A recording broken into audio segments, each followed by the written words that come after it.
Guys welcome to English group for you on my YouTube channel.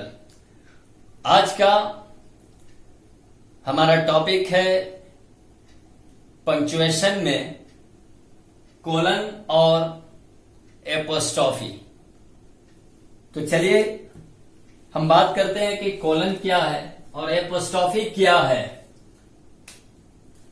COLON colon, तो colon is used after a word introducing a quotation and an example or a series। यानी colon का use जो है after word use करते हैं, word के बाद use करते हैं वो कोटेशन इंट्रोड्यूस कराने के लिए और एग्जाम्पल के लिए, या फिर और ए सीरीज या फिर किसी सीरीज में। एग्जाम्पल के तौर पे यहां पे सेंटेंस देखें, she is planning to study 3 subjects और यहां पे कोलन दिया गया है। तो ये कोलन के बाद हिस्ट्री, इंग्लिश एंड साइकोलॉजी। तो ये हुआ कोलन कहां पे यूज किया आपने देखा। अब यहां देखें, I have no time to make any call, I am already late. यानी मेरे पास कोई समय नहीं है कॉल करने के लिए, आई एम ऑलरेडी लेट, मैं पहले ही देर हो चुका हूं। तो ये सेंटेंस बोलने के टाइम में वो लिखने के लिए यहां पे कोलन का यूज किया गया है। अब यहां देखें, चिल्ड्रन, ये चिल्ड्रन बोलता है तो क्या है, बोलता है गुड मॉर्निंग टीचर। अब टीचर भी जवाब दे सकते हैं। चलिए, तो ये हुआ आपका कोलन का यूज कहां पे हुआ और कैसा हुआ। तो इस सेंटेंस को देखकर आप समझेंगे। चलिए अब यहां देखें एपोस्ट्रोफी। तो एपोस्ट्रोफी APOSTROPHE। स्पेलिंग इसलिए बोल दे रहा हूं कि शायद दूर से देखने में क्लियर ना हो, तो आप स्पेलिंग समझ लें, याद कर लें, क्योंकि मेरे वीडियो को हो सकता है कि सीनियर भी देख रहे हो और जूनियर भी देख रहे हो, तो जूनियर के लिए थोड़ा आसान हो जाएगा। चलिए, तो apostrophe is used in contraction form to indicate the omission of a letter और letters from words and the positive case to show the position. यानी इस सेंटेंस में दो बातें क्लियर हुई हैं। एक तो ये कि एपोस्ट्रोफी का यूज जो है कॉन्ट्रैक्शन फॉर्म में किया जाता है। अब आप सोचेंगे कि ये कॉन्ट्रैक्शन फॉर्म क्या है, और दूसरा जो है पॉजेसिव केस, जो कि पॉजेसिव जो है ये जाना पहचाना सभी के लिए है। तो पॉजेसिव केस में आप समझ जाएंगे कि पॉजेसिव केस में पोजीशन बतलाने के लिए, अधिकार बतलाने के लिए मालूम है।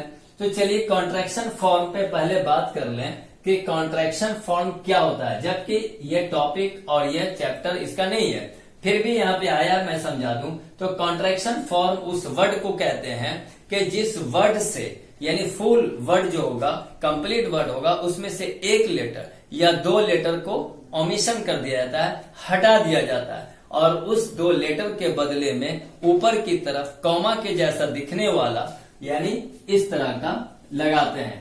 तो इसी को कहते हैं एपोस्ट्रोफी। अब आप बोलेंगे कि ये साहब या सर ये कॉमा है या एपोस्ट्रोफी है, आप तो कॉमा लिख रहे हैं, आप बोल रहे हैं एपोस्ट्रोफी। तो आपने बिल्कुल सही कहा, लेकिन आप समझने की कोशिश कीजिए, क्योंकि देखने में तो 9 भी लग रहा है, ऐसा तो 9 भी लिखते हैं। तो चलिए, ये जो है बिल्कुल कॉमा भी है, लेकिन इसका यूज कहां पे करेंगे, जहां पे यूज करते हैं वो पोजीशन के हिसाब से कभी कॉमा कहलाया जाएगा और कभी ये एपोस्ट्रोफी कहलाएगा।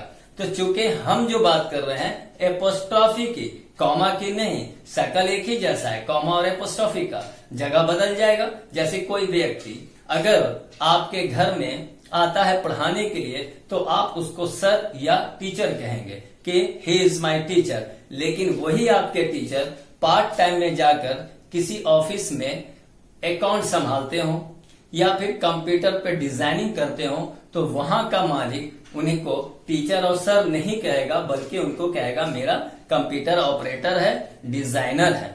ठीक है, तो उसी तरह से इसी कॉमा को अगर हम ऊपर डालते हैं कॉन्ट्रैक्शन फॉर्म में, तो वो एपोस्ट्रोफी कहलाता है। और देखिए कैसे, दूसरा जो है तो कॉन्ट्रैक्शन फॉर्म अभी भी क्लियर नहीं होगा कि क्या है।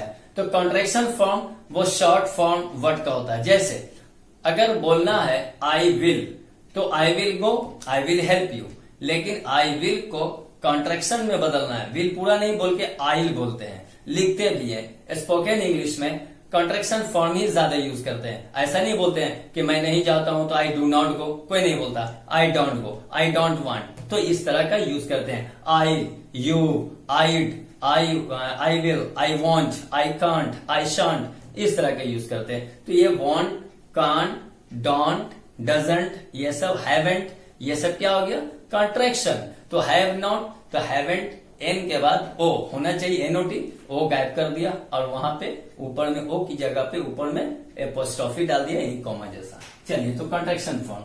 अब यहाँ पे सेंटेंस देख के समझ जाएंगे कि ये जो है कॉन्ट्रैक्शन फॉर्म कहां पे और कैसे होता है। यहां देखें, आइल, यहां पे आइल है, तो आइल हेल्प यू, मैं आपकी मदद करूंगा। तो आइल मीन्स क्या हो गया आई विल, यहाँ पे डब्ल्यू और आई छुपा हुआ है, जैसे हमने यहाँ पे ब्रैकेट में लिख दिया है आई विल हेल्प यू। तो आइल, तो omission of letter W I, तो इसमें आई विल में क्या हो गया डब्ल्यू और आई छुप गया, हट गया।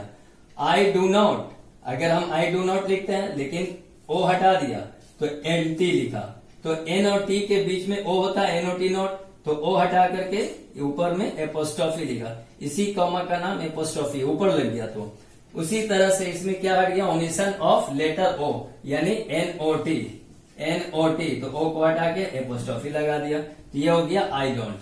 अब यहां देखें पोजीशन और पॉजेसिव केस की बात कर रहे थे। तो जीबाज डॉग बार्क एट मी, तो जीबा का कुत्ता, तो जीबा जो है नाम है और एपोस्ट्रोफी ऊपर लिखा और यहाँ पे नियम है कि एस लगाएंगे। तो जीबाज, तो जीबा के बाद ऊपर में एपोस्ट्रोफी है, तो ये एपोस्ट्रोफी किस काम आ रहा है अधिकार, पोजीशन बतलाने के लिए। तो जीबाज डॉग बार्क्ड एट मी, जीबा का कुत्ता मुझ पर भौंका या भौंका था।